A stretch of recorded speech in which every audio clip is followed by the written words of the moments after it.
went to town at night. She got blinded by the fancy lights. Realize you cannot wait to live till tomorrow.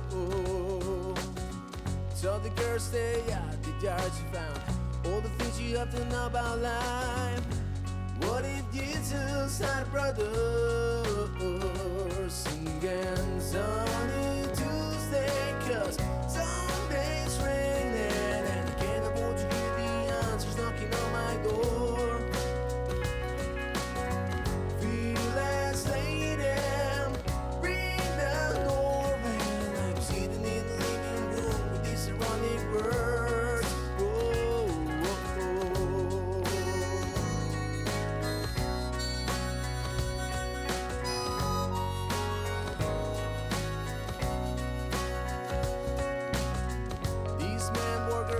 Life he got really sick, he couldn't say goodbye. He found peace and reason to be loving.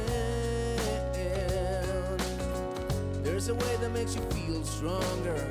Got you living at the time she wonders. Stay on tune to get older. Singing Sunny Tuesday, cause Sunday's raining and I can't afford to hear the answers knocking on my door.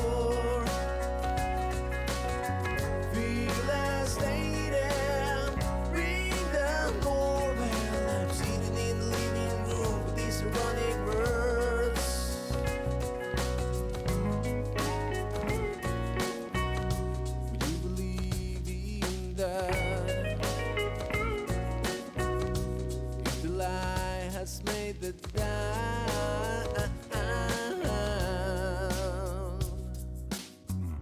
Sunny Tuesday. Ring the doorbell. That up, that up, that up, that up, that up. Fearless lady. Ooh, some days rain down. Sunny Tuesday, cause Sunday's rain down. Can't afford to hear the answers knocking on my door. Fearless lady, ring the doorbell. I'm sitting in the living room with these ironic words.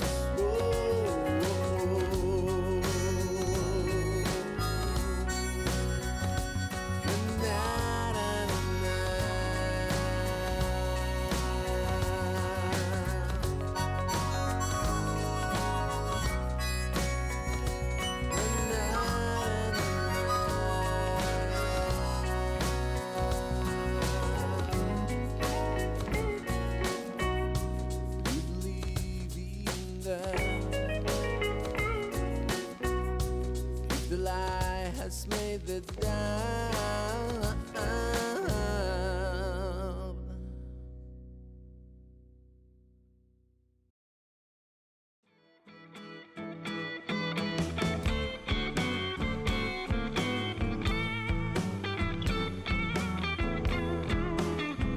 I'm coming home to my lady.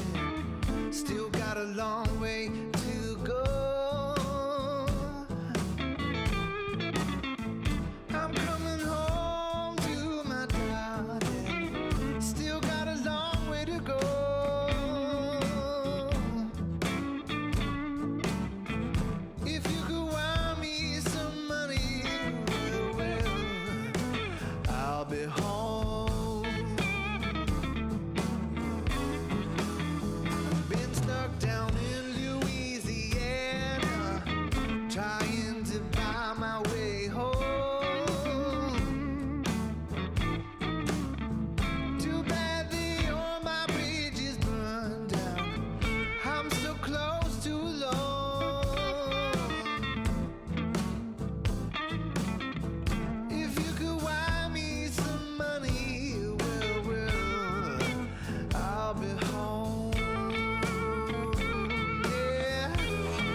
You may know this one. You may know this one. Something like it.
All righty. Good evening, everybody. My name is Gary Kineen, and I'm the Executive Director of Seven Generations Ahead.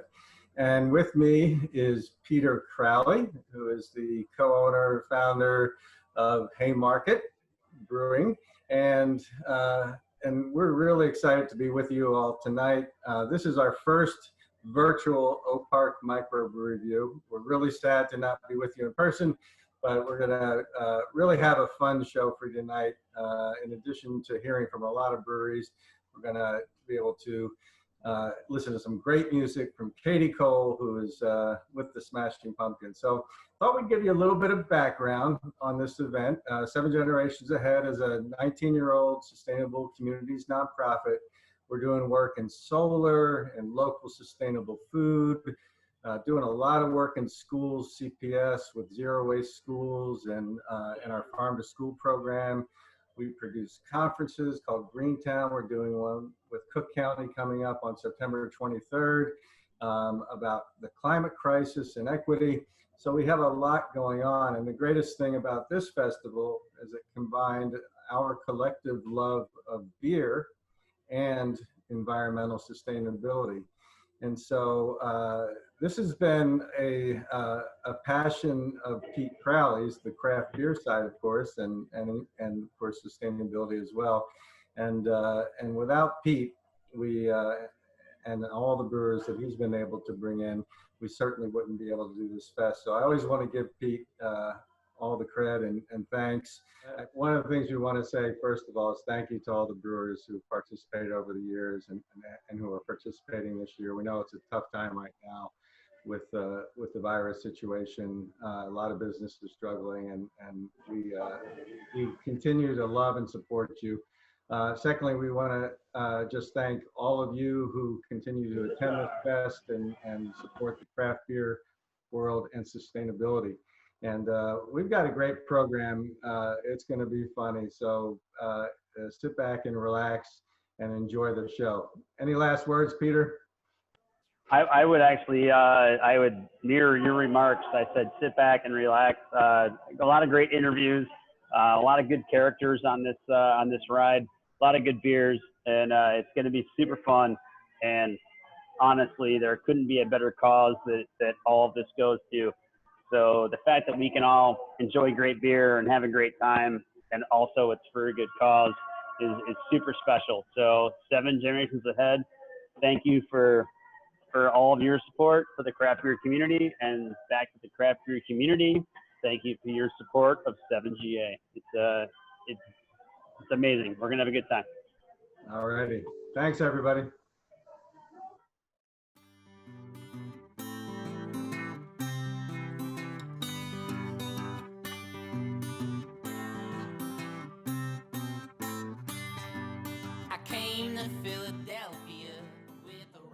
All right, we're up to our next beer. We're with Jim Cousins from Oak Park Brewing Company. What was the first beer that you had that drove you towards or inspired you to drink better beer? I remember exactly the beer. It was Deschutes Mirror Pond Pale Ale. I was living in LA at the time, and one of the best craft beer bars in LA is called Father's Office. And man, that one just blew me away. So what got you from that step of enjoying Mirror Pond into wanting to be a brewer, be in the brewing industry as a career?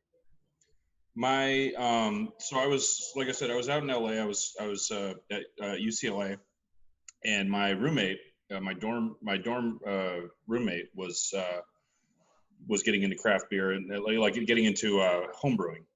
And so he started home brewing, and I would help him a little bit. And then I started home brewing, and then I kind of like was really into it and kind of, took off with it beyond that. And then I came back here and I went to Siebel and just, kept going from there.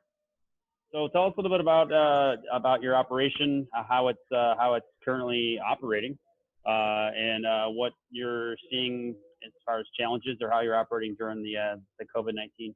Because we are a brew pub, we are attempting to shift some operations towards more canning or bottling. Obviously, there's a lot of challenges with that.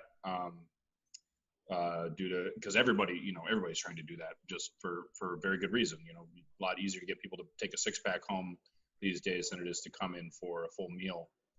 And then, the Village of Oak Park has been very helpful in giving us additional patio space to use for dining. And people seem to be a lot more comfortable with the dining on the patio than they are inside at this moment, although it is shifting a little bit closer to normal.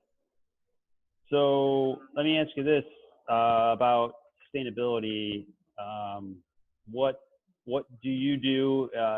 Are you able to do for sustainability inside your business? And do you have any ideas of what you're looking forward to trying to do? And what is 7GA and all of their efforts mean to you?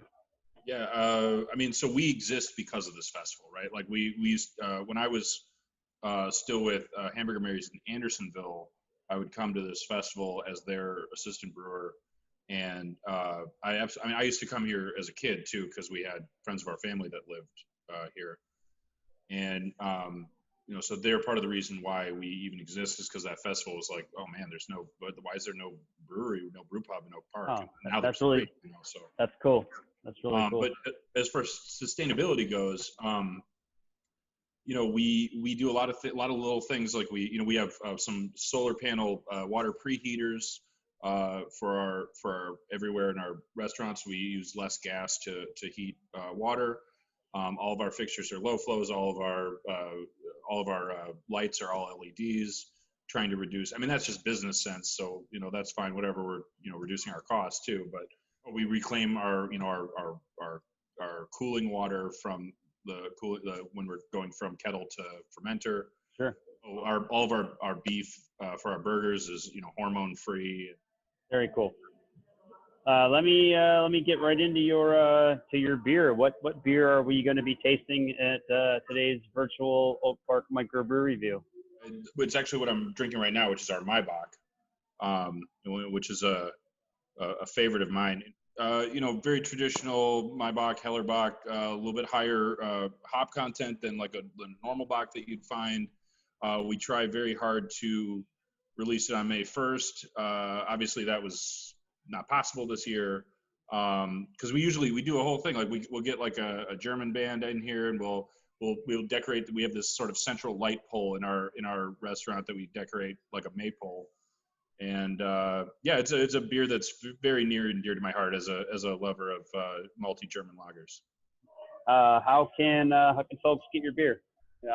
What's the best way to get your beer?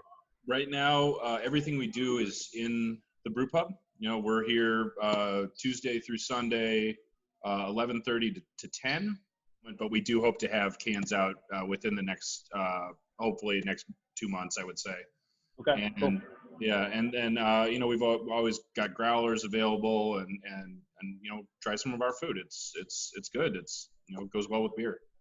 Well, hey Jim, I really appreciate your time, and thank you so much for your support of the Oak Park Microbrew Review. Anything you would like to add, sir? I really hope that you guys enjoy the beer, and looking very much forward to seeing you all next year live and in person. Appreciate it, brother. Cheers. Cheers. I'll throw it in.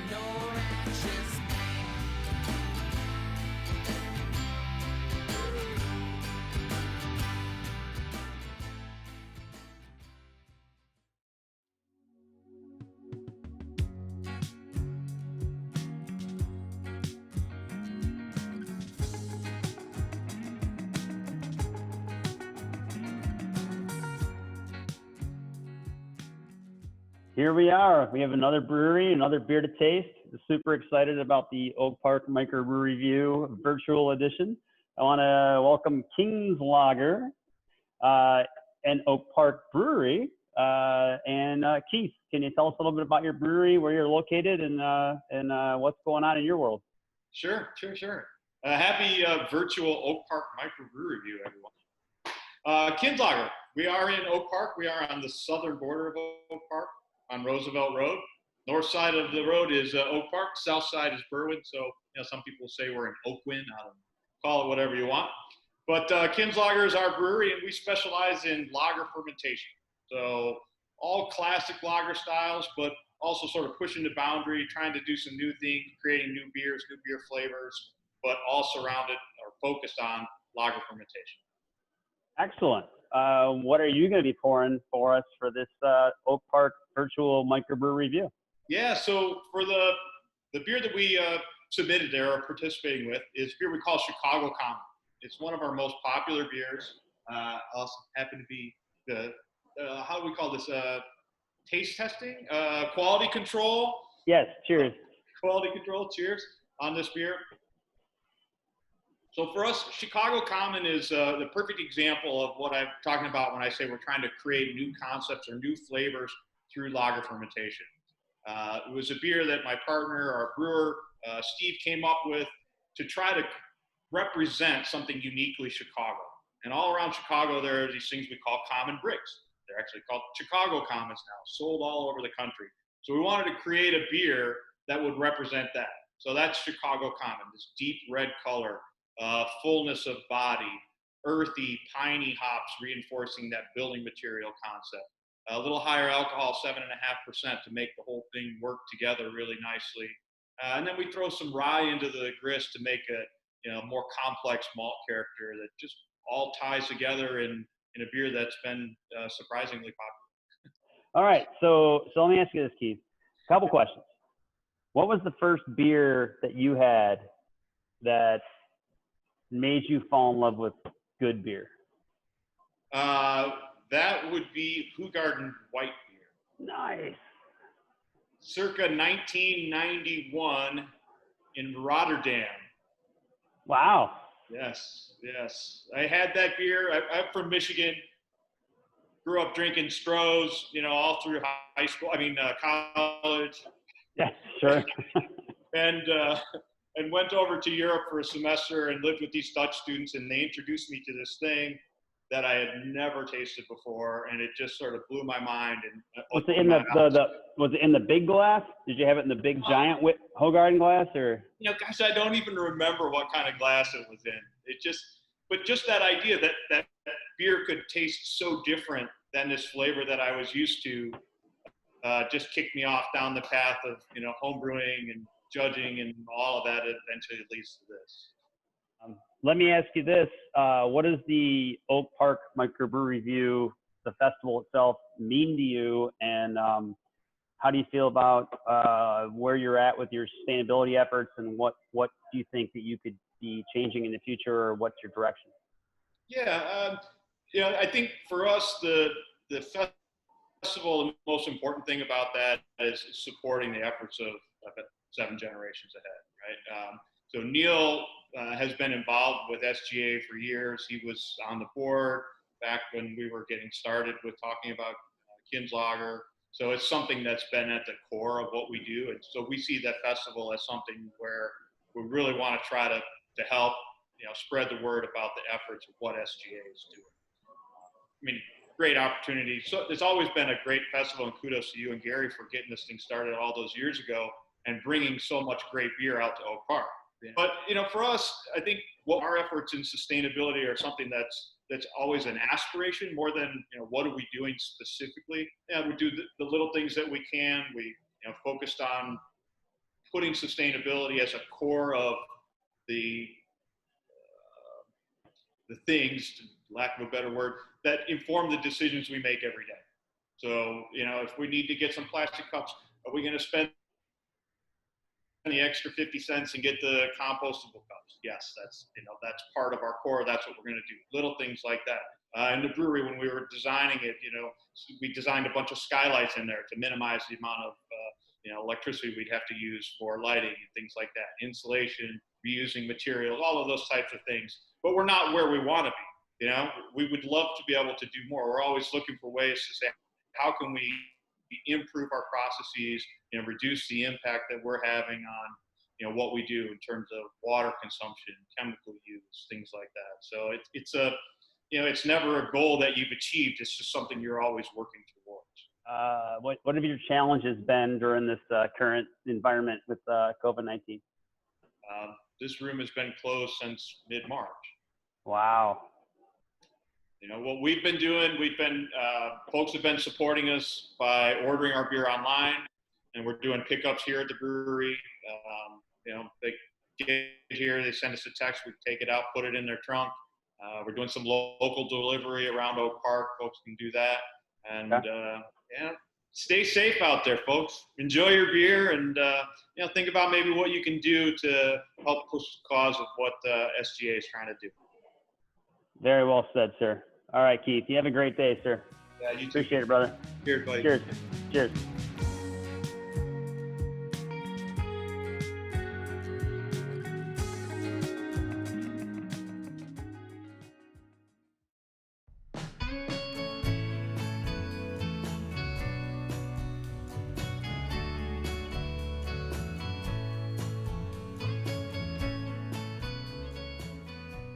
All right. Hey, we're with our next brewer. We're with Mr. Carl Rutherford of Twisted Hippo, and we're excited to have him on board here with the Oak Park Microbrew Review. Carl, a couple quick personal questions before we start getting right to your beer and right to the festival. What was the first beer that you tried that made you want to drink better beer? Like a lot of people, I mean, I drank really crappy beer in college, but then we started to discover, you know, some of the things that were out there that kind of blew our minds a little bit. I would say, you know, I was going to school in Kansas, so like having Boulevard Wheat was one of the beers that was like, all right, this is something that's a lot more elevated than the stuff, you know, my dad and his friends used to drink in the driveway when I was up. You know. How did your career path end you up into being a craft brewer? I went to school for theater, you know, went into directing theater, did that for a while here in Chicago, worked in a marketing department the whole time as a day job so that I could pay to be doing theater, and all the time, like, you know, drinking beer, enjoying beer, meeting people in the beer industry, and eventually was like, you know what, I would love to be able to, you know, shift gears and do this. So, you know, it's kind of made the move, and been working on it for, you know, 10 years or more now. Wow, that's awesome. So what is the Oak Park Microbrew Review? What does this fest mean to you? How long have you participated in it? And what are your sustainability efforts or ideas or plans going forward? So the Oak Park Microbrew Review is one of the festivals that we love doing every year. We've been doing it probably 5 or 6 years. I mean, ever since we came onto the scene, even when we were just really small and scrappy, you know, we started doing the festival. Just a great setting, great crowds, and the efforts of, you know, 7 generations ahead to do the sustainability efforts. And it's something that we try to do here, you know, whenever, wherever possible. You know, in the brewing process, we, you know, do as much as we can to make sure that we're sustainable, you know, recycling water, recapturing things, making sure that we're not wasting anything unless we absolutely have to. And then, you know, in the tap room side, you know, we've been composting for a while, but now that we have to use disposables and things like that, we are certainly shifted toward, you know, upping the compost and doing everything compostable where we can. So those are kind of some of the things that we do. And, you know, we love the fact that the festival is, you know, one of the only zero waste festivals, you know, that exists. We think that's pretty damn cool. What has changed in your operation, even as far as even production all the way to guest interaction with the COVID-19? Well, certainly, you know, production certainly changed. You know, when it first hit, we kind of slowed way down. You know, we stopped brewing for a little while to kind of assess where things were. And, you know, we've been selling basically everything out of our own doors, you know, not really sending anything out to distribution. So the place to get it is to come here to us. So that's been a bit of a change, you know, as far as this has impacted us. We've always been a neighborhood place, and our neighborhood has responded, and, you know, they're still ordering from us and supporting us as much as they can. Yeah, awesome. That's great to hear. You know, it's been a similar story with a lot of other breweries I've talked to, that they found that their neighbors actually patronized them more during all of this and really supported them. So let's talk about the beer that you're sending out to this virtual Oak Park Microbrew Review. Absolutely. So you got a can? You got a can right here. So the beer we're sending out is our Plumpus. So it is an Italian plum saison. We originally brewed this. This is one of the first beers that we actually released commercially. We did it as a collaboration with Compass Bar. So they liked it so much they made it their house beer. And we liked it so much that we sent it out for wider distribution. Cool. It's a really nice beer. I'm gonna go ahead and crack one open here. It's got a nice saison base, a nice Belgian base, a little bit of that Belgian farmhouse quality, a little bit of that Belgian funkiness, and then it's got that plum aspect on top of it. So I like to say it's a little bit sweet, a little bit tart, a little bit funky. Okay. And then tell me about the plums. Are you what kind of, are you using whole plums? Are you pureeing? Are you Puree? Okay. So we do puree. So we make the base saison, and then we basically let that almost finish out, almost done fermenting, and then taste test it, make sure that it's the base is where we want it, and then we put the plums in. Starts up a whole new round of fermentation, gives them fresh sugars to go after, and then leaves a little bit of residual sweetness from the plum, but mostly it's a plum essence that you get in there on top of that saison base. Yeah, it sounds delicious. So how can folks find your stuff? So the best way to find us is through our website. We have links for both takeout and delivery. So you can just go there and then hit the delivery link if you're within our delivery area, or you can definitely order the takeout and come pick it up directly here at the tap room. And then we do packaged goods sales here. So one of the best ways to do is stop in, pick up some beer from us. Excellent. Thank you guys for continuing to support us. We breweries really do depend on our communities, and we appreciate all the love and support that you guys have given us to help us get through, these weird, strange times, man. Yeah, and keep fighting the good fight, brother. I appreciate your time. You too, man. Good to talk to you. Good to talk to you soon. Cheers.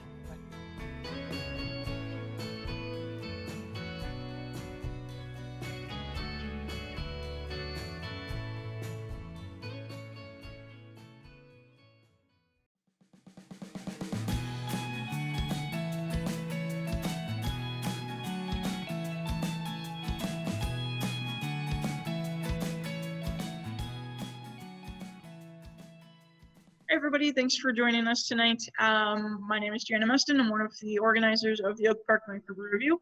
And so far throughout the night, you've been getting a lot of questions from this guy, and now it's time for him to give us some answers. Needs no introduction, but here is Mr. Pete Crowley from Haymarket Brewing Company. Hello, everybody. Welcome to the fest. All right, Pete, you want to get started by telling us a little bit about your operation and what makes you unique? Sure. We have two different locations. We've got our downtown location. It's been there for about 10 years, right on the corner of Randolph and Halstead. It was kind of my dream brewery operation. Have been brewing at that point for right around 16 or so years. Once we started developing that concept, located right in the Haymarket Square, downtown Chicago, where we take our name from. Was super excited to open up and be super focused on barrel aging, Belgians, and hoppy beers. We have expanded 3 years ago into a production facility and taproom over in Michigan, Southwest Michigan, a little town called Bridgman. Super easy to get to, about an hour and a half drive from the city. Big beer garden, wood-fired pizzas. So different menus and different beers, but we also have some of the same beers in both locations. Over here, we're able to do canning, larger batches, upwards of 90 barrels on some of the batches, where downtown we're only doing 15 barrels. So I would say for what makes us unique overall is between my experienced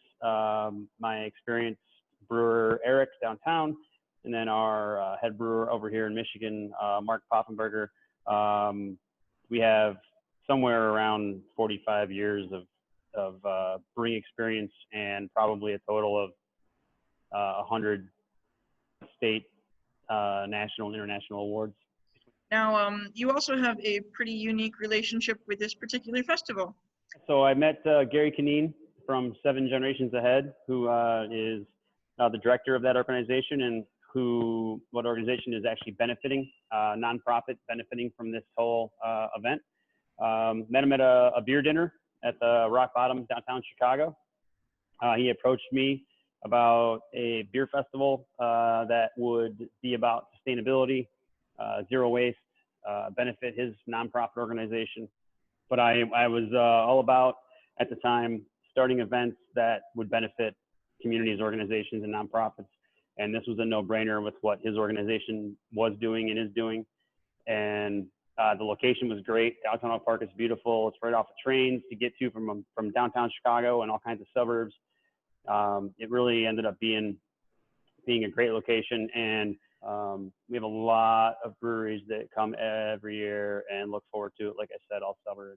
And I think, to me, it is that cool fest that really can educate the beer consumer on not only what great craft beers are out there, access to the actual brewers who make them, but it is a zero waste event, and they do separate food scraps from composting, from recycling, and it is truly a zero waste event, and it's pretty cool to see that it's doable. You're able to do an event for 4,000 people and not put anything into a landfill. So if you can do it for 4,000 people, you can do it for your house. Awesome. Now, which beer or beers did you submit for the fest? Can you tell us a little bit about them?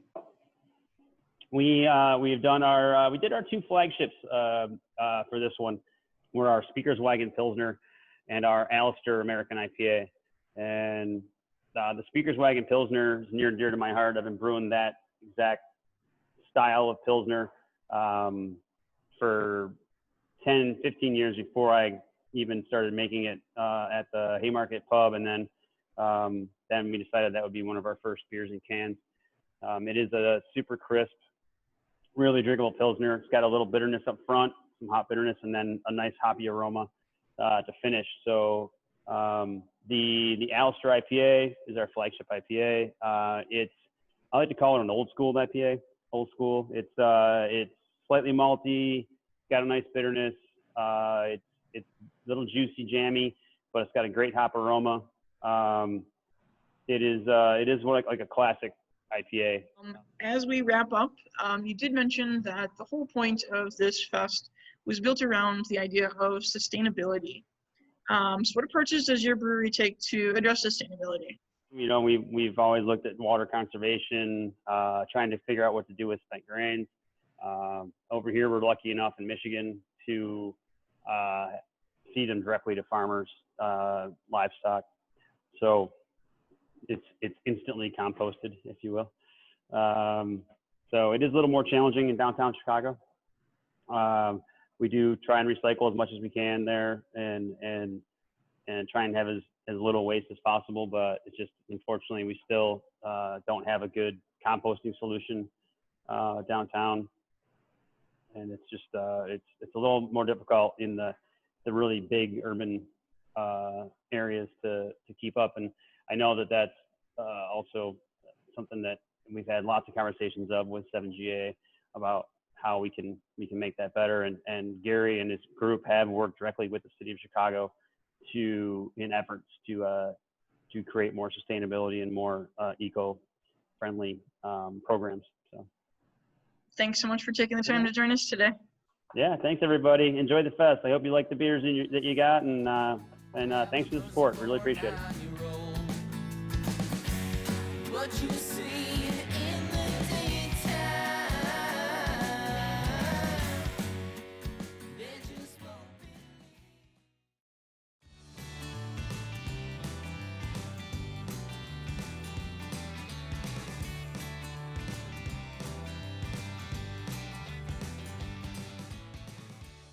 Really excited to welcome the Adams Street Brewery, which is in the Berghoff restaurant. Very historic. So let's start off with just how about a little bit of information about how old the restaurant is and how the brewery came to be. Okay, so the restaurant was actually founded in 1898 by Herman Berghoff. So our owner, Pete Berghoff, his great-grandfather.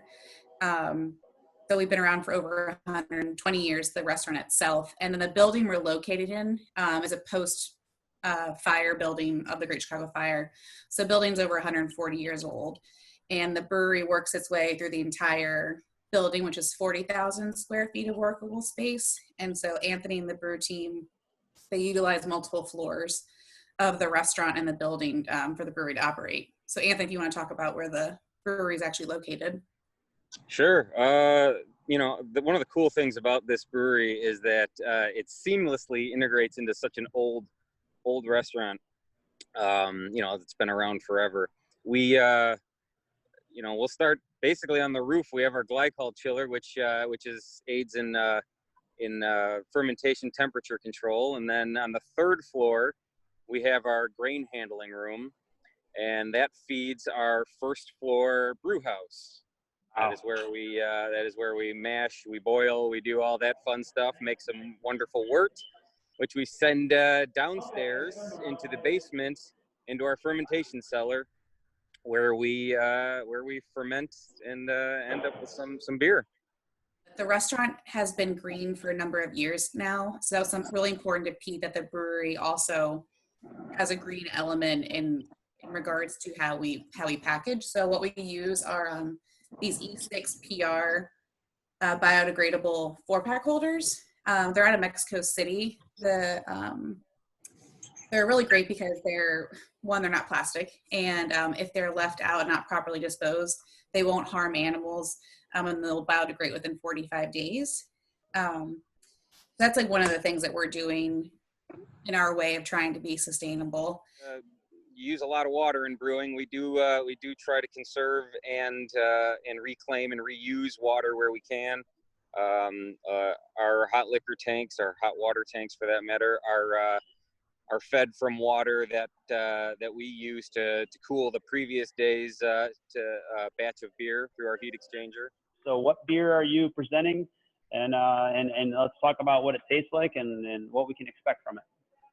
All right, we're gonna send my personal favorite year-round beer that we brew there, which is our Dunkel Lager, which is a dark lager. I love that beer. It's taken me 2 years and a lot of tweaking, and there'll probably still be some future tweaking, but it's right about where I want it.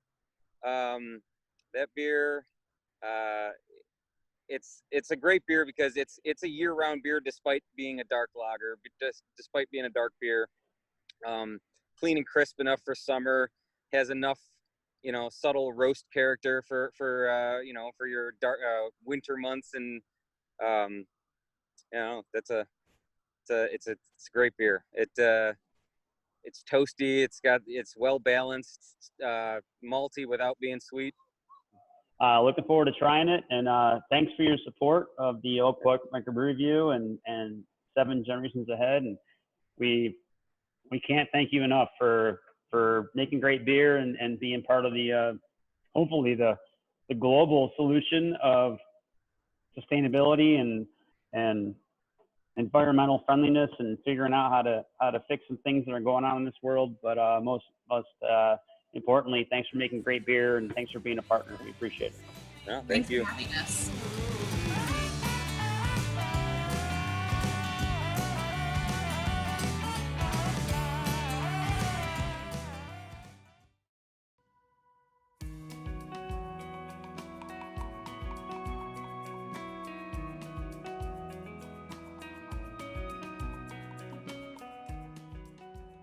Well, hello. Now we're with Dan Shedler with Around the Bend Brewing. Hey, Dan. Thanks for the time. Thanks for having me, Pete. I appreciate it. I know you're currently working, but I hope you have a beer because I'm opening one. Yeah. Right. Proper glassware and everything. This is the one we're going to talk about with folks here today. So excellent. I just want to talk a little bit about you and your brewery.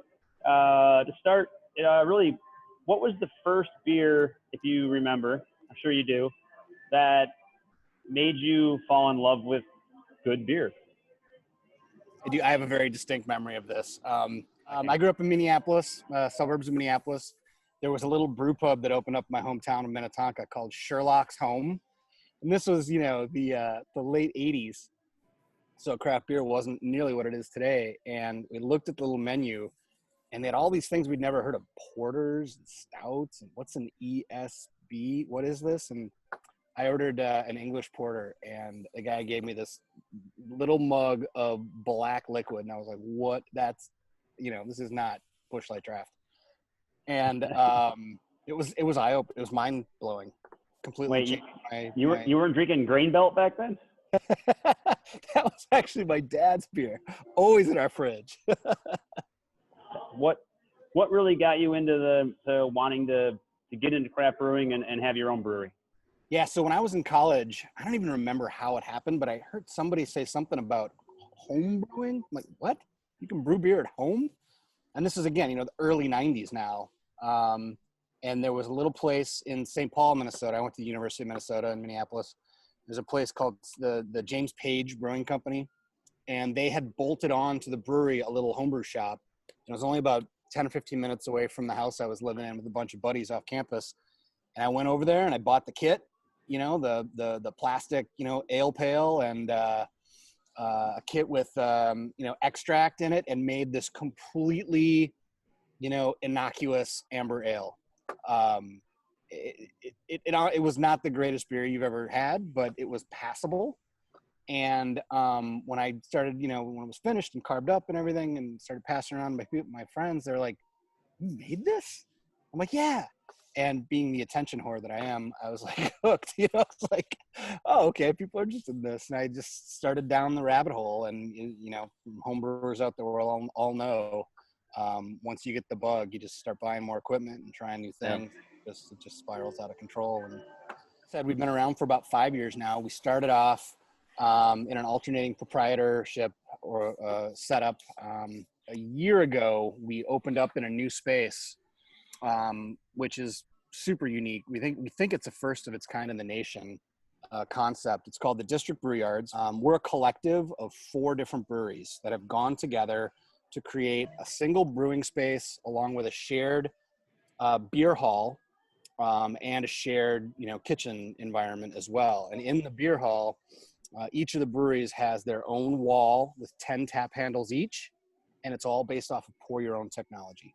So you come into the brew yards, you check in up front, we give you a card, hook it up to your credit card, your debit card, whatever. And you take that, and it's good for anything to use in the whole place. Walk up to the wall, find a beer you want, drop it in the slot, pour yourself 2 ounces or 16 ounces of whatever, any one of those 40 beers that are on tap there. We got an 8-door cooler run up front with every beer that's made on site goes into cans. So there's no growlers or anything like that with us. It's all counter pressure filled. So that beer will last you, just as long as it would if you bought it in the store, as well as merchandise up front. And we've also, like I said, we've got a kitchen, we've got an on-site smoker. And just in the last couple months here, we brought a new partner on board at the District Brew Yards in the form of Lily's Q. A lot of you guys are probably familiar with Lily's Q, world champions in pork shoulder twice. They are some of the best barbecue in town, and they are now calling home the District Brew Yards. So they've been a great addition to have to the team as well. So let's get to what beer folks might be finding in their Oak Park tasting pack. Yeah, you bet. So I flashed it earlier. I'll do it again. This is Vera, our best-selling beer by far, hands down, our number 1 seller. It is a pistachio cream ale, which is not a style you see on every shelf in the store, right? I think that's why it's our best seller, is because it's such a unique brew, and it really is emblematic of what we're trying to do at Around the Bend. We like to do is take classic styles and imbue them with an experimental edge, right? And we feel like if you continually do that, keep pushing boundaries, trying new things, you never know what's around the bend. That's where the name, in fact, comes from. So light, refreshing, super creamy, as you would expect from a cream ale. That doesn't come from lactose or any milk. I get that question all the time. Does cream ale have milk in it or lactose? It comes from actually the addition of some flaked corn, which provides that really nice soft mouthfeel, a bit of the residual sweetness you get on the finish of it.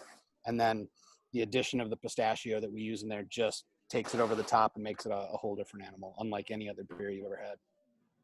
So basically, what's the best way right now for folks to find your beer? So you can find our stuff all over town. We'd love it if you'd come down and visit us at the District Brew Yards. We're on Ashland Avenue, right at the corner of Hubbard there, just south of Grand a little bit. So come down, try some stuff, pour it for yourself. And then if there's something you really like, you can take it home. If you can't make it to visit us, you can find us at Benny's, Select Jewel, Whole Foods, Mariano's, Pete's Fresh Market, all of the better beer shops around town. And all you viewers out there, hope you guys enjoy your mix packs and keep up the support for 7GA. Cheers.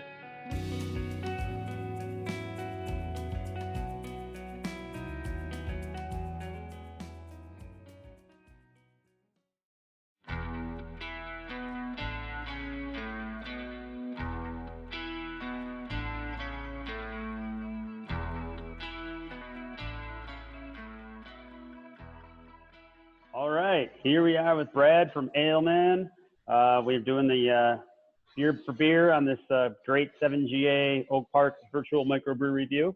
Glad to have you, Brad. Thanks for being on. Hey, thanks for having me. Let's jump right in. I just want to ask you what beer, if you remember, got you basically made you fall in love with craft beer or better beer. So I grew up in Indiana and in school in Bloomington. Upland was kind of the only game in town. Upland and Bloomington Brewing Company were kind of the two. And going to Upland after work and sitting on a patio and having a delicious cold Upland wheat was definitely my breakthrough beer. More flavor than the swill that we normally drank, but not as aggressively hoppy so as to turn off a young palate. Beautiful. Alrighty. So let's talk about what we are going to taste today. What are beer lovers out there going to find in their 7GA microbrew review pack? So this is one of our earliest beers. It's the latest man. It's a Farmhouse Wit. This is one of my partner's wedding beers, designed to be kind of blended in tandem with just kind of an easygoing citrusy pale ale. I actually blended them during their wedding ceremony. And in lieu of a unity candle, cheers, we're married, and has since become one of our year-round beers. So as far as wheat beers go, a little bit lighter bodied. It's not quite as chewy as some. Still a nice kind of straw color. We grow fresh lemon thyme at the brewery. It plays really nice with the mixed Belgian yeast. As opposed to the traditional orange and coriander and clove, that definitely kicks off some herb and spice and saison-like qualities. So just kind of the marriage of that yeast and that herbaceous note makes a really nice, dry, clean take on the traditional Belgian wit. What does the Oak Park Microbrew Review mean to you? How long have you been a part of it?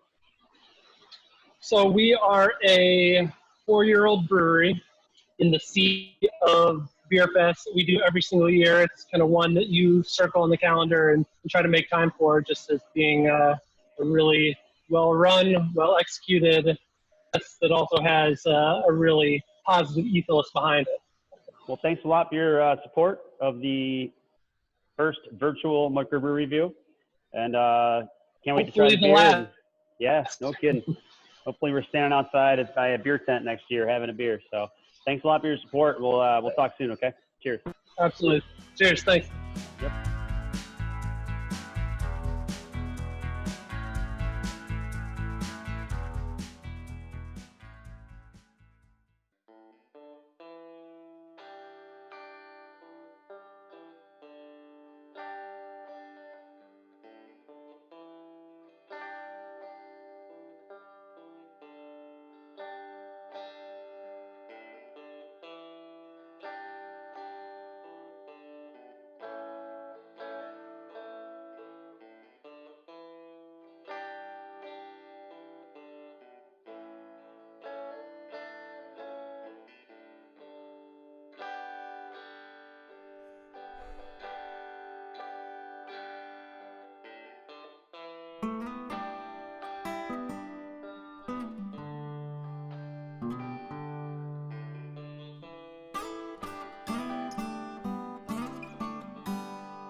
So you think you can tell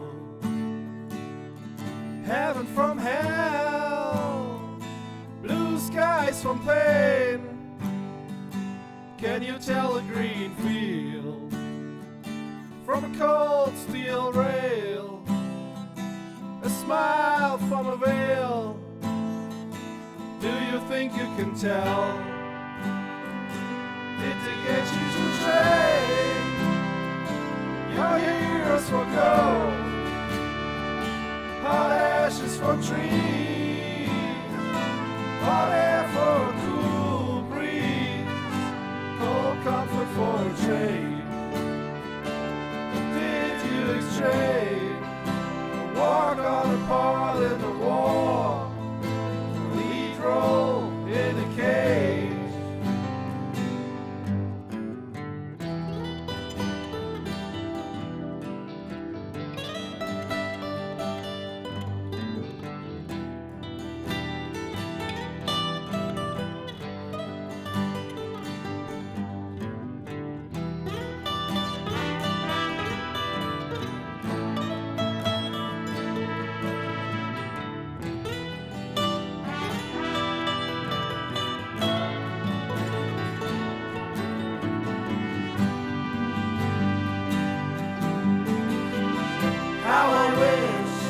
How I wish you were here. We're just two lost souls swimming in a fishbowl, year after year, riding over the same old ground. How we found same old fear. Wish you were here.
So here I am, really excited to talk to Mr. Kevin Carey of Beguile Brewing in Chicago.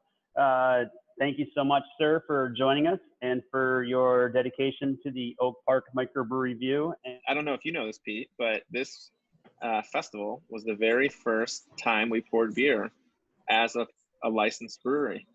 wow. So it's our unofficial anniversary every year. So this would have been our 9th Oak Park Microbrew Review. So. Oh, that's cool. That's so cool. What was the first beer that you had that made you want to drink better beer? That beer would have been Any Beer by Bell's. Really? Really? Yeah. Yep. Grew up in Michigan, Went to college in Michigan, and by the time I started drinking in college, better beer in Michigan. There's a big Drink Michigan beer campaign in the early 2000s, and so my first sort of foray into craft beer was with Bell's and Founders, and actually Dark Horse was another one that was around then. So Yeah. let's talk about your beer. What are we going to taste during this festival? Yeah. So for the festival, we've gone with No Tomorrow, which is our hazy India Pale Ale. This is a hazy IPA that features Simcoe and Citra hops. Our flagship IPA, Haphazardly, also features the same hops. This was the first, I think one of the first hazy beers that we ever brewed. We were a little late to the game in making hazy IPAs, but obviously when customers ask for something enough times, you want to provide them with what they're asking you for. So based on customer input, we started developing a series of hazy IPAs. And this is the one that we keep around the most often, and it's the only one that you'll find in distribution. So you can actually find this out and about at your independent retailers in Chicago. Really nice, 7%. We tend to dry our hazy IPAs out a little bit. I prefer them to be a little bit drier. I know there's kind of a couple different camps in the hazy category where people like them to be a little bit more chewy and sweet, whereas we like to dry ours out. And so it is very much kind of a blend of your traditional. Agreed. By the way, agreed. Yeah, I think you still get those juicy components, but then you also still get a very palatable and refreshing, easy to drink. This is 7%. Really nice, lots of flavor. But yeah, I think Nick and Liz have done a really great job learning the style and making tweaks as we've gone along. And yeah, so this one's kind of like I think you could almost call it the sibling of Haphazardly, which is our flagship IPA, clean 7% IPA. It comes in with a little green can. You may have seen it out there at the grocery stores, but this is sort of the hazy version of that, is what I would call it. Cool. Well, brother, man, I appreciate your time, and like I said, your participation in the fest, and I hope to see you soon. And let's share some beers here, as soon as we can. Sounds like a plan. Cheers. All right. Cheers, brother. Cheers. Bye. Cheers. Have a good day. Bye-bye.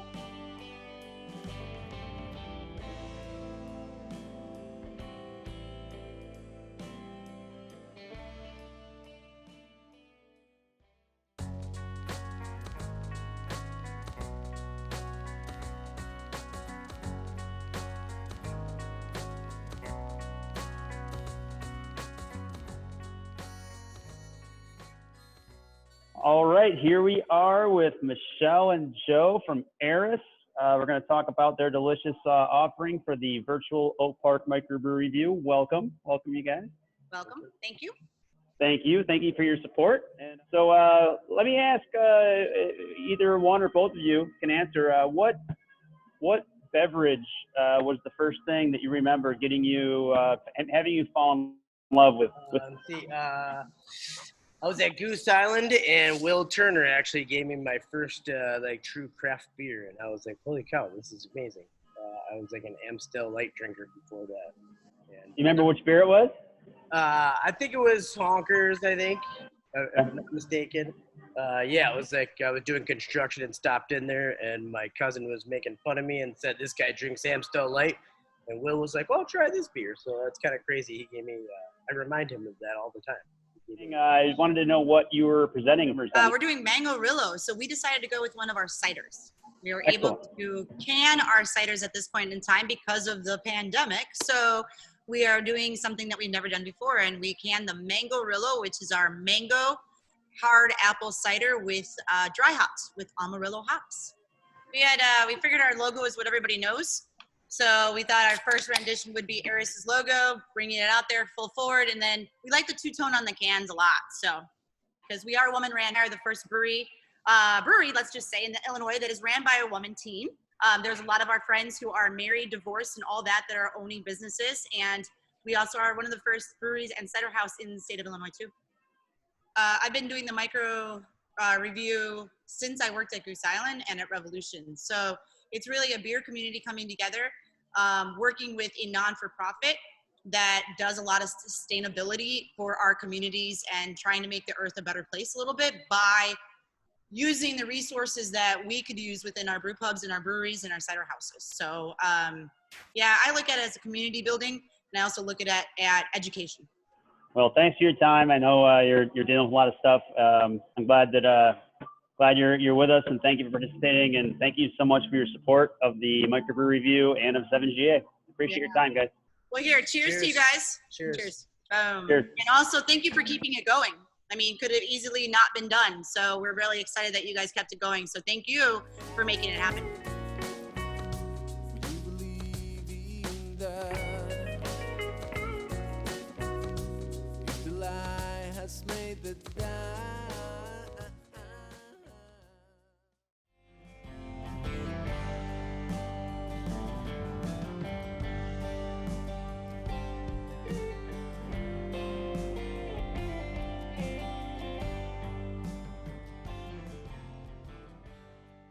I am now here with Josh Deep of Revolution Brewing. Hello, Josh. What's up, Pete? So, Josh, just real quick, what would you remember being one of the first beers that you tried that made you fall in love with better beer? Wow, my first brewery job was at the Golden Prairie back in '95. Just Golden Prairie Ale was like a hoppy alt beer that we made there, and yeah, for me that was like turned me on to it. What kind of steered you into the craft brewing world as far as opening a brewery? And well, that Golden Prairie job, it was my first job. I was like an intern there. Intern, okay. I was like an intern, like a summer intern. I worked a couple days a week, and then I got a job at Goose Island. I worked at a brew pub in Ann Arbor too, called Grizzly Peak, and I got I got a job in Ann Arbor. It was just like part-time while I was in school, and then the Goose Island job was like a real thing, a real full-time job brewing, my first full-time job. And so how long have you been participating in the Oak Park Microbrew Review? And what does the fest mean to you? What is benefiting 7GA and also just being a part of that fest mean for you? Yeah, since the beginning. But that was like in the early days of Revolution. It was the perfect fest to jump on board with. Yeah, it's great. And 7 generations ahead, I'd love to talk about them. We've hosted a bunch of their benefits at the brew pub. Here's a fun little story. So it benefits a lot of school programs. They do a few different things, but we actually read to kids at one of our local neighborhood schools called McAuliffe Elementary. And before I even opened Revolution, I met Gary. They were involved. It was one of those schools where I think they set up a garden outside. I know they have bees outside. They may have had a salad bar at some point there. So it was like a neighborhood school here in Logan Square. I got connected with it because I was involved in the Bloomingdale Trail project, and it's at the western end of the Bloomingdale Trail there. And it's a great elementary school. And today, a bunch of people from Revolution go on Tuesdays, or we did back when the schools were open, and we read books to kids in the 2nd grade, I think. And it's just a super fun thing to go do and connect with them. And it's at the same school I first got connected and heard about the activities of that school through 7 generations ahead. It's a great organization. We deal with a lot of nonprofits around the city, and a lot of people are working for change in various different ways. And I feel like 7 generations ahead knows who they are, knows what they're trying to do. And like the beer fest is clearly like a way to have a good time, but also to raise funds. It's also a very the no waste aspect of the beer fest is pretty admirable.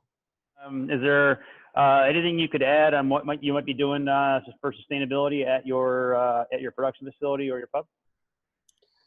There's actually a lot of cool things we do. Sure, I'd be happy to chat about it for a minute or two. And we've got a great program though, where we are taking our tank bottoms, essentially the yeast and the hops at the bottom of our tank, and we pump it out of the bottom of the tank. And we gave up one of our fermenters, fermenter number 28, the closest to the tap room. Actually doesn't hold beer that we sell. It just holds the waste beer, and you can see some pipes. And you're in the Kedzie tap room someday when the Kedzie tap room is open again.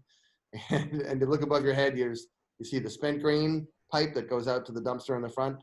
Obviously, we're repurposing all of our spent grain. Our spent grain feeds cattle in Northwest Indiana. And then we actually have a tanker truck that comes. Sometimes you'll drive by the Kedzie brewery and see a big tanker truck outside making some noise. That's the vacuum pump on the truck that helps to suck all the liquid waste up. And so instead of sending it down the drain, we pump it in the tanker truck, and it actually goes to the MWRD. And I think it's Skokie or in Stickney, a couple different waste treatment plants, and they actually use it as part of their waste treatment process in order to like pull, I think it's phosphorus in particular. They try to pull out of the general waste stream by using good organic solids. So these days, there's a lot of industries popping up, and they really value the yeast and the hops, even the waste stuff that we have. Good biosolids, essentially, good, clean, green matter stuff in the middle of the city. And so there's people that'll use it. And they turn it into energy as well there.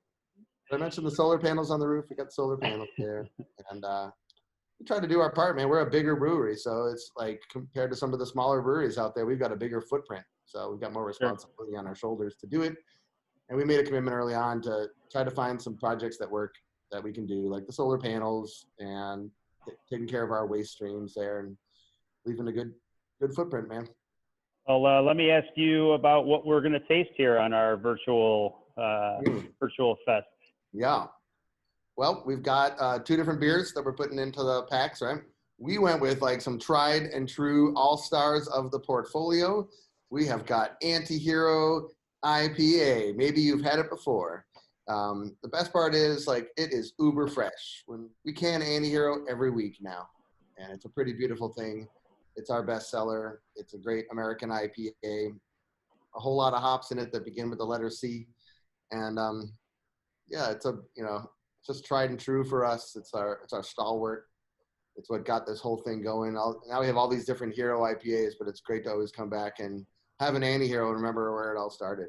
And then the other beer that we've got going on is Oktoberfest. So it is Oktoberfest season here at the brewery. We're always a little bit ahead of the calendar months, but the beer is fresh.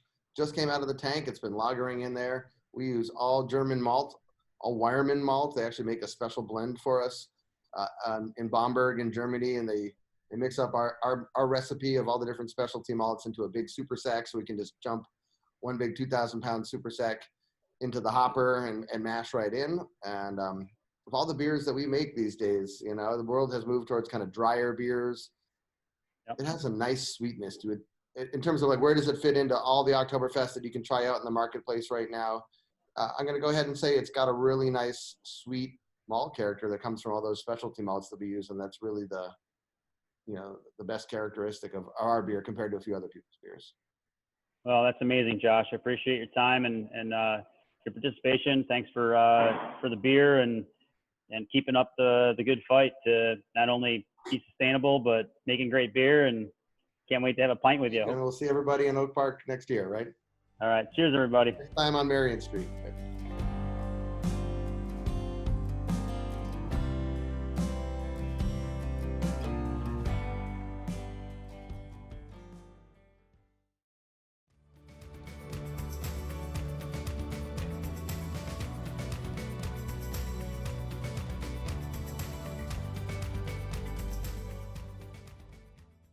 All right. Hello, everybody. We're really excited to now welcome the fine folks, Emily, and who's the other person in the room there?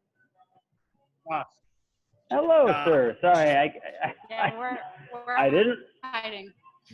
I didn't recognize you. So let's start with the beer. What is in your hand, and what are we talking about here? So this is Greenwood Beach. It was our first seasonal ever that we started brewing the summer of 2014.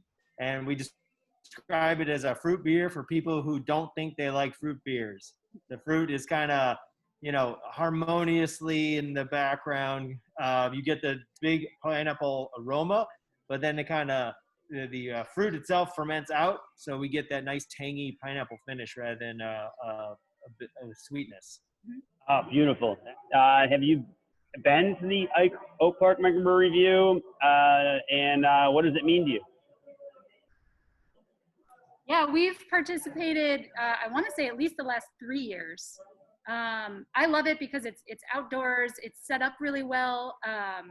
Just sort of stroll through Oak Park, and there's tons and tons of just great beer around. It's sort of like everywhere you turn down a different side street, there's more beer to try. So what's going on up at Temperance, and what's going on in your neighborhood? how are you surviving the current COVID experience? And we closed before the state required us to, just because we were getting really nervous with the numbers and what we were reading. But we actually never closed down entirely. We shifted from a taproom model to a drive-through model, basically overnight. And then as Illinois opened up more, we were able to expand that to now we're doing a tailgate because we got a nice big private parking lot. And then the latest Cool. thing that we added was outdoor seating. Besides going to your tap room, is there places I can find your delicious beverages? Yeah, we're Binny's. Binny's carries us. Whole Foods, Mariano's, lots and lots of local liquor stores, and a lot of local bars as well. Evanston and beyond. We're in Illinois, the 8 counties surrounding Chicago. So Jewel, Osco's, all those sorts. And then we'll be starting in Colorado as well. Colorado? Did you say Colorado? Yeah. Man, okay. Yeah. Well, I'm really jealous because our beer is not in Colorado, and I love Colorado. Well, I really appreciate your time. All right. Love the temperance beers. I've had the pleasure of being at your place a few times. I think 3 times I've been there now, and well, the place is fun and the beers are great. So keep up the good fight, and thanks a lot for your participation in the Oak Park Microbrew Review. We really, really, really appreciate your participation. And anything else you want to say to all the beer fans out there? Thank you for participating. And we'll get through this. All right, cheers. Thank you, guys. Yeah. Much love. Bye. Much love. Thank you.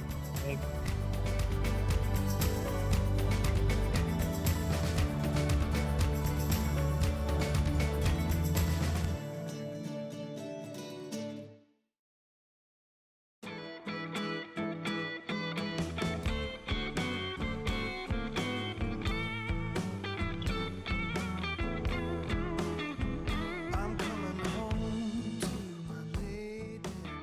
Still got a long way. All right. Here we are with Jacob Sembrano of Cruz Blanca. Excited to try this beer and hear about it. So, Jacob, thanks for your time and your support for the Oak Park Virtual Microbrew Review. Yeah, absolutely.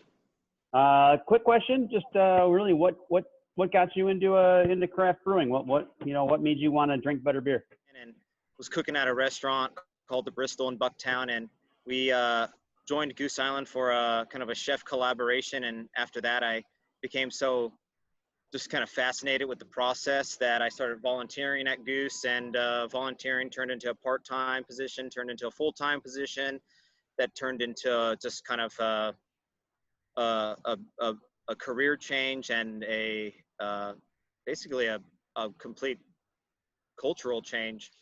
And I didn't know a ton about beer prior to actually making that switch, but I started to gain an appreciation for the process and the ingredients and everything that goes into it. And once you kind of figure that out, that shift from cooking to beer was a pretty natural progression. I mean, it's cool that your love of food, I've talked to a lot of folks that the love of food really inspired their love of craft beer. And I mean, it is extremely similar, and it's a cool passion to have both. Let me ask you this, what are we going to be tasting? Are you guys going to be tasting Mirasol? That was actually going back to Goose, where I got my start. That beer used to be a brand that was brewed by Goose Clybourne and then eventually brewed at the Fulton facility. It was a Belgian blonde with like 3 different kinds of citrus and green tea. And after Goose Island sold, we purchased the trademark was handed over to us here at Cruz. So now we're brewing it. We've made a complete revision to the recipe. So now what this beer is, it's a wit beer with a little bit of Indian green coriander, which is traditional for the style, except we're using an Indian green coriander versus a brown coriander that has a little bit more of a pithy kind of citrus aroma to it. It's pretty unique.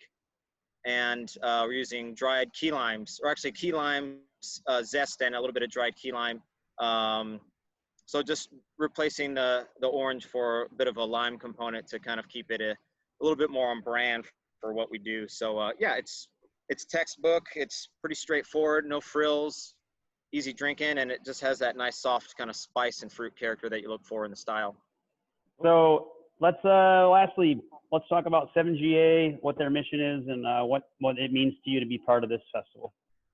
I have a bit of romance associated with this festival, and because it you know, was one of the first festivals that I attended as a brewer, and you know, being introduced into festival culture is really kind of overwhelming as a brewer if you're not used to it. And so again, this was back in 2010, and being just kind of saturated with so many amazing beers, so many amazing brewers, that was something really memorable.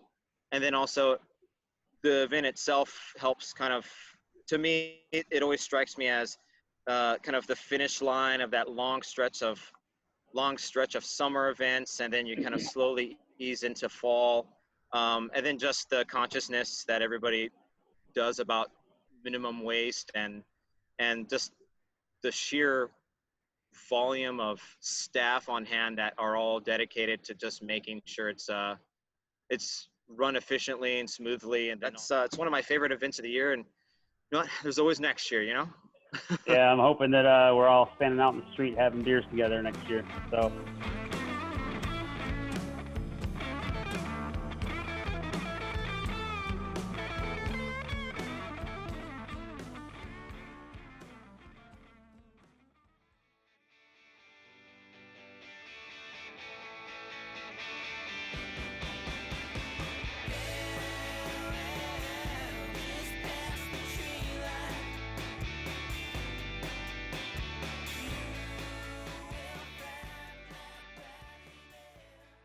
We have our next up in the Oak Park Microbrew Review virtual edition this year with Pollyanna Brewing. I'm with Paul Sikora.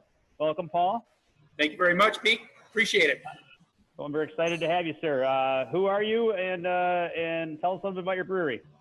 Well, I'm one of the co-owners. I'm actually president of brewery, and one of the early entrepreneurs of trying to get this all started back when we opened up in 2014. And Pollyanna, if you already know, means irrepressibly optimistic. So always looking on the bright side. I think optimism this year has been overused, but I think we started using it a while back. So I think it's apropos. Beautiful. Then tell me a little bit about what got you into craft brewing. Just super short, like what was the first beer you were like, wow, and then why'd you decide you wanted to make beer? Wow, first beer I would have said wow to would have been Honker's Ale. And that was one of those beers that somebody brought to the house for the holidays, and you had it in a bottle, and you just said, I can't believe this is what is available out there. And ever since then, I've had the itch. Started concocting this scheme a little bit in early 2011, 2012, and decided to hook up with a few folks that wanted to do the same, and we decided to hatch the plan and go with Pollyanna. We now have Lamont. We opened up Roselle 2 years ago, and we opened our third location in St. Charles last November. What beers are you presenting today, sir? So we had two different beers. We're going to have you guys have our Full Lamonti, which is our golden ale. Pretty much our beer that we started off with here in Lamont at Pollyanna.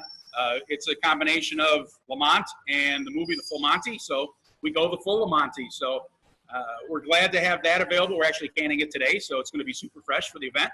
And the other beer we wanted to do was called our Party Penguin. It's a malt liquor, and it's a fun beer because really Brian does a great job with lagers. And I don't think malt liquor gets a lot of credit, and Party Penguin is definitely the bird's the word. Beautiful. What does like the 7GA Oak Park Microbrew Review, the fest itself, mean to you, and how long have you been a part of it, and why do you like to support 7GA? So early on, this is one of those events where I think we got invited to when it was a guild event, and we weren't open yet. And it was really cool because we did our smash beer back in the day, And we felt like we finally belonged when we were able to be invited to this event and be a part of it. We were probably like number 60 in the state as far as breweries, but at the time, you know, there was a lot of folks kind of coming on board. We got to show up, we got to participate. It was great because I always felt the whole sustainability was something we thought of as being important as well. Excellent. Well, we appreciate your support. We're excited about the beers, and cheers to you, sir. Thanks Thank you for much. your time, and thanks again for the participation in the virtual microbrew review. Cheers. Well, we're happy to be at it, and again, it's something that we can't wait for when it comes back live and we can be a part of again and the All event. right, cheers, brother. Have a great day. Cheers. You too. Thanks. All right, bye.